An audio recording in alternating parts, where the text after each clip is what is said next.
మనతో ఇప్పుడు రవితేజ ఫ్రెండ్స్ ఉన్నారు. వాళ్ళని అడిగి తను ఎలాగ ఉండేవాడు వాళ్ళతో తెలుసుకుందాం. మాతో మా తమ్ముడు చాలా సరదాగా ఉండేవాడు. మేమందరం ఒక 20 మంది కుర్రోళ్ళం. 25 సంవత్సరాల నుంచి ఏ గొడవ కానీ, మాలో ఏ గొడవ కానీ, ఏ ఇబ్బందులు కానీ మేము ఎప్పుడు బయట వాళ్ళకి సాయం చేయడం, మా వైపు నుంచి మా కుర్రోళ్ళ తరపు నుంచి మా బయట వాళ్ళకి సాయం చేయడం తప్ప, అందులో కూడా చాలా చురుగ్గా మా తమ్ముడు పాల్గొనేవాడు. ప్రతి దాంట్లో కూడా ప్రతి మంచి కార్యక్రమంలో కూడా పాల్గొంటూ ఉండేవాడు.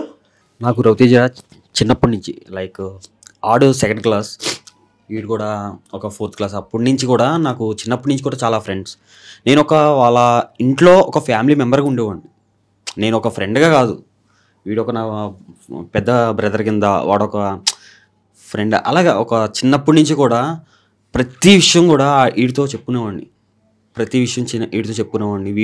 వీడితో ఎలా అంటే పక్కన పడుకుని పక్కన కొట్టుకుని ఒక కంచంలో తిని ఒక దగ్గరికి వెళ్ళి అలా ఓ రకంగా కాదు, అలాగ ఒక 10 మంది ఫ్రెండ్స్ కింద చిన్నప్పటి నుంచి, చాలా చిన్న ఏజ్ అప్పటి నుంచి కూడా వాడితో మాకు ఫ్రెండ్షిప్ అనేది ఉంది.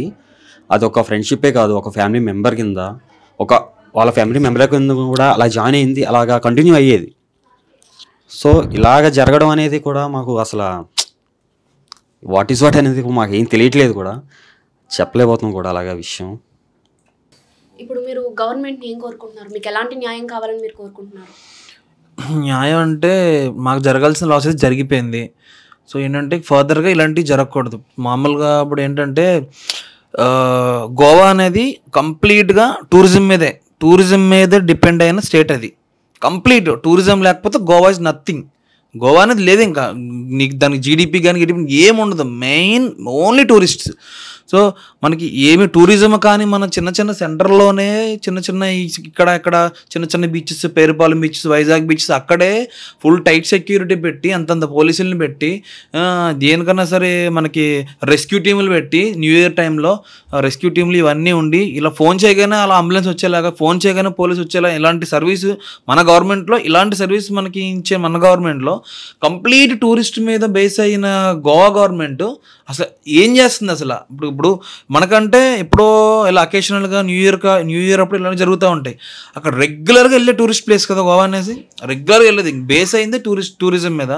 అలాంటి మనకే ఇంత స్ట్రిక్ట్ రూల్స్ ఉన్నాయంటే గోవాలో ఇంకెంత స్ట్రిక్ట్ రూల్స్ ఉండాలి, ఎంత రెస్పాన్స్ ఉండాలి, మినిట్స్ సెకండ్స్లో ఉండాలి రెస్పాన్స్. వీళ్ళు అంబులెన్స్కి ఫోన్ చేస్తే అంబులెన్స్ అవైలబుల్గా లేదు, పోలీసులు చేస్తే పోలీసు అవైలబుల్గా రాలేదంట. ఆ రక్తంతో వాడిని మోసుకుంటూ బీచ్ నుంచి 5 minutes పడుతుంది. మామూలుగా బీచ్ నుంచి ఇలా మనం నడుచుకుంటూ వెళ్ళాలంటే 1/2 an hour పట్టిందంట వాళ్ళకి. బీచ్ నుంచి బయట తీసుకురావడానికి 1/2 an hour పట్టింది. హాస్పిటల్కి వెళ్ళేసరికి 1/2 an hour ముందు తీసుకొచ్చుంటే బతికేవాడని చెప్పన్నారు. ఆ 1/2 an hour A ambulance respond అయినా, ఎవరిని రెస్పాండ్ అయినా సరే, వాడు అక్కడ హాఫ్ అన్ అవర్లో అలా వచ్చి స్ట్రెచర్ మీద తీసుకెళ్ళి ఫాస్ట్ తీసుకెళ్తే వాడు బతికేవాడేమో. ఏమీ రెస్పాండ్ అవ్వకపోయి ఎవడో ఎటువంటి హెల్ప్ లేకపోవడం వల్ల ఆడు ఇంకా అలా ఆ 1/2 an hour ఆడి ప్రాణం పోయింది. 1/2 an hour వాడు నడిపించి ఎవడో హెల్ప్ చేయకపోవడం వల్ల రోడ్డు మీదకి ఎక్కడికో వచ్చి క్యాబ్ తీసుకుని వెళ్ళేసరికి క్యాబ్లో ప్రాణం పోయింది. So immediate response, rescue teams అయినా ఏదైనా సరే ఆ రెస్పాన్స్ సిస్టమే మారాలి. అసలు మొత్తం కంప్లీట్ గోవా సిస్టమే మారాలి. మన గవర్నమెంట్ సైడ్ నుంచి ఫైట్ చేయాలా, లేకపోతే వాళ్ళే ఇవన్నీ తెలుసుకుని టూరిస్టులు ఇంత బాధపడుతున్నారు, ఇంత ఇదవుతున్నారు అని చెప్పి వాళ్ళు తెలుసుకుని వాళ్ళు చేంజ్ చేయాలా అనేది మొత్తం సిస్టమే, గవర్నమెంట్ సిస్టమే మొత్తం మార్చాలి. ఇన్స్టెంట్గా ఉండాలి. ఏదైనా సరే ఏం చేసినా సరే ఆ రియాక్షన్ అనేది, రెస్పాన్స్ అనేది ఇన్స్టెంట్ రెస్పాన్స్ ఉంటే ఇలాంటి ప్రాణాలు, ఇప్పుడు అరగంటలో చనిపోయాడు కదా, ఆ ఇమీడియట్గా రెస్పాన్స్ అయ్యి ఉంటే ఆడు బతికేవాడు కదా. బతికాడు. ఈరోజు మేము ఇంతలాగా వచ్చి ఇంత బాధపడే అంత సిచ్యువేషన్ మాకు ఉండేది కాదు కదా. లైఫ్ లాంగ్ బాధపడాలి కదా. అక్కడ అరగంటే మాకు లైఫ్ లాంగ్ మేము బాధపడుతున్నాం. మేము జస్ట్ 30 నిమిషాలు అనుకుంటాం మనం, కానీ లైఫ్ లాంగ్ మాకు బాధ. చచ్చే వరకు ఇంకా మనం మర్చిపోలేం. ఏ న్యూ ఇయర్, ఎప్పుడు న్యూ ఇయర్ వచ్చినా, ఏ పండగ వచ్చినా, ఏం వచ్చినా సరే ఇంకా మర్చిపోలేం కదా మేము. మమ్మీకి మా డాడీకి ఇంకా ఏంటంటే ఇంక లైఫ్ లాంగ్ ఇంక అంతే, వాళ్ళు చనిపోయే వరకు. నాకున్న ఒక్కగానొక్క బలం ఆడే, నా స్ట్రెంత్ అంతా ఆడే లేడు. అదే నేను కోరుకున్నది ఏంటంటే మొత్తం అంతా మార్చాలి, సిస్టమే మారిపోవాలి మొత్తం అసలు. మొత్తం అంతా లేజీ, మొత్తం నెగ్లిజెన్స్గా ఉంది మొత్తం అంతా కూడా. టూరిస్ట్ అనేవాడు దేవుళ్ళలాగా చూసుకోవాలి టూరిస్ట్ని, ఎందుకంటే వాళ్ళు బతికేది వాళ్ళ మీద కాబట్టి. అలాంటి టూరిస్ట్నే మీరు ఇలా చంపేసి ఎటువంటి రెస్పాన్స్ లేకుండా సెల్యూట్లు కొట్టడం, వీడియో తీస్తుంటే నువ్వు నచ్చింది చేసుకో అన్న టైప్లో మాట్లాడడం, ఇవన్నీ వాళ్ళ మీద మాత్రం చాలా సివియర్ యాక్షన్ తీసుకోవాలి. ఈ గవర్నమెంట్ ద్వారా మీరు గవర్నమెంట్ అదే చెప్తున్నా, ఈ గవర్నమెంట్ తో ఇది ఇక్కడతో వదిలేసామంటే ఇక్కడతో ఆగదు. ఇది వాళ్ళు ఎలా ఉంటుంది అంటే చేసారులే అయ్యిందిలే, ఇది వాళ్ళ కామన్ థింగ్ అయిపోతుంది. అలా అవ్వకూడదు. ఎలా ఒక టూరిస్ట్ మీద టూరిస్ట్ అనేవాడు వచ్చాడంటే ఎంజాయ్ చేస్తాడు, అది ఏమన్నా అన్నా సరే వాళ్ళు ఏంటంటే టూరిజం మీద బేస్ అయినప్పుడు వాళ్ళు తగ్గు ఉండాలి. మనం ఏమన్నా అన్నా సరే మనము ఉండాలి. అంటే అంతేగాని బ్రూటల్గా అటాక్ చేసేసి కొట్టేసి చంపేసి మీరు ఏం చేయలేరులే అన్న టైప్లో తయారైంది అక్కడ సిస్టమ్ అంతా కూడా. వాళ్ళంతా జనం అంతా అలాగే తయారయ్యారు అక్కడ అంతా కూడా. ఆ రెస్టారెంట్లో ఓనర్లు అయినా ఎవరైనా సరే మొత్తం అట్లాగే ఉంటుంది. గోవా అంటేనే క్రైమ్, ఇప్పుడు క్రైమ్ బాగా పెరిగిపోయింది గోవాలో. సో ఆ క్రైమ్ అంతా తగ్గించాలి, స్ట్రిక్ట్ యాక్షన్ తీసుకోవాలి ఇలాంటి వాళ్ళ మీద. ఈ విషయం సీఎం దృష్టికి వెళ్ళిందని అనుకుంటున్నారా?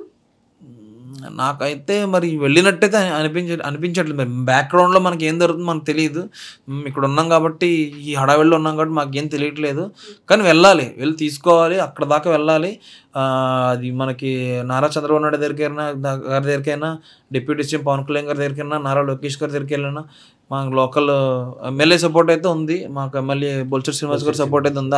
ఆయన సైడ్ నుంచి ఆయన చేయగలిగి మొత్తం చేయించారు. టూరిజం మినిస్టర్ ఉన్నారు కదా ఇప్పుడు, కందులు దుర్గేష్ గారు కూడా ఏమన్నా ఒక స్టెప్ తీసుకుని, మా సైడ్ నుంచి ఒక స్టెప్ తీసుకుని కొంచెం ఎఫర్ట్ పెట్టి ఇలాంటివి ఇంక ఫర్దర్గా జరగకుండా వాళ్ళ మీద సివియర్ యాక్షన్ తీసుకోవాలని చెప్పి మా సైడ్ నుంచి మేము చేసే డిమాండ్ అనమాట. డిమాండ్ అని కాదు, మా సైడ్ నుంచి మేము చేసే రిక్వెస్ట్. 24 గంటలు ఇంకో ఇష్యూ కూడా సేమ్ అలాగే జరిగిన 24 hours ఇంకో ఇష్యూ ఏదో జరిగింది కేరళ వాళ్ళ మీద. మనమైతే ఆంధ్ర వాళ్ళం కదా, కేరళ వాళ్ళ మీద జరిగిందంట. వాళ్ళకి ఏం కావలేదు కానీ కొంచెం గట్టిగా దెబ్బలు తగిలినాయి. ఇలాగే హోటల్ స్టాఫే వీళ్ళు వాళ్ళు కొట్టుకొని వాళ్ళు మళ్ళీ రాడ్స్ అటాక్ చేయడం సేమ్ జరిగింది. ఒక్క రోజులోనే జరిగింది. 24 గంటలు అంటే వాళ్ళ ఒక ధైర్యం అనేది ఎలా ఉందంటే వాళ్ళు ఎంత డేరింగ్ గా ఉన్నారు అంటే వీళ్ళు మన ఇచ్చేసింది. మరి ఇంతే కదా, ఇచ్చేసిన వచ్చాం. మరి మనం ఇక్కడ అలా కొట్టాలంటే మనం ఎంత భయపడతాం? వాళ్ళకి భయం లేకుండా పోయింది. అది కూడా మనలాంటి వాళ్ళ మీద బతుకుతూ, మన టూరిస్టుల మీద బతికేది వాళ్ళు. సో ఏంటంటే అది మొత్తం మారాలి, మొత్తం ఇన్స్టెంట్ రెస్పాన్స్ ఉండాలి, విత్ ఇన్ సెకండ్స్లో ఉండాలి రెస్పాన్స్.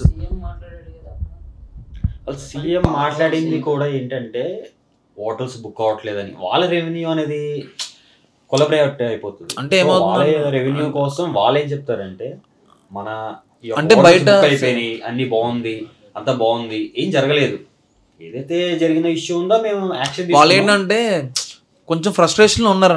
నేను ఇప్పుడు ఏంటంటే ఎలా ఉంటుందంటే టూరిజం పడిపోతుంది. ఇప్పుడు గోవా వెళ్ళి వచ్చే బదులు థాయిలాండ్ వెళ్ళి వచ్చేయచ్చు అన్న టైప్లో ఉంది. థాయిలాండ్ వెళ్ళి వచ్చేసాను, నేను వెళ్ళాను థాయిలాండ్.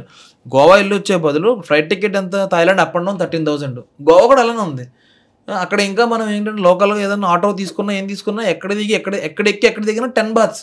ఇక్కడ అలా కాదు, ఎంత మాఫియా. ట్యాక్సీ కూడా మొత్తం మాఫియా, కంప్లీట్ మాఫియా. అది ట్యాక్సీ కానీ ఫుడ్ కానీ, ట్యాక్సీ అటు చెప్పింది ఇవ్వాలి, మనం మొత్తం బ్రోకరేజ్. ఇంకొకటి మనకు ఓలాలు ఊబర్ లాంటి ఏమి ఉండవు ట్యాక్సీలు. ఎయిర్పోర్ట్ నుంచి బయటకు వచ్చామంటే గవర్నమెంట్ ఒక యాప్ ఉంటుంది మైల్స్ అని, క్యాబ్స్కి.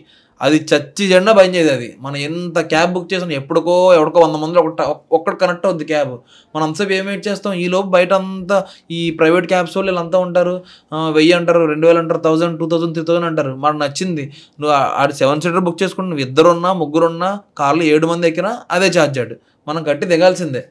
అంతా మాఫియా, మొత్తం అంతా మాఫియా అనేది అంతా కూడా. గవర్నమెంట్ టూరిజం మీద బేస్ అయిన స్టేట్ అనేది ఒకడు వెళ్ళాడంటే ఆడ ద్వారా ఒక 10 మంది 20 మంది వచ్చేలా ఉండాలి. కానీ వీడు వచ్చి గోవా వెళ్ళి ఇంటికి వెళ్ళిన తర్వాత అరే వద్దరా బాబు గోవా వెళ్ళొద్దు అన్న రేంజ్కి వచ్చింది. అది ఆ గోవా సిస్టమ్ అంతా కూడా ఆ కైండ్ ఆఫ్ దీనికి రీచ్ అయిపోయింది.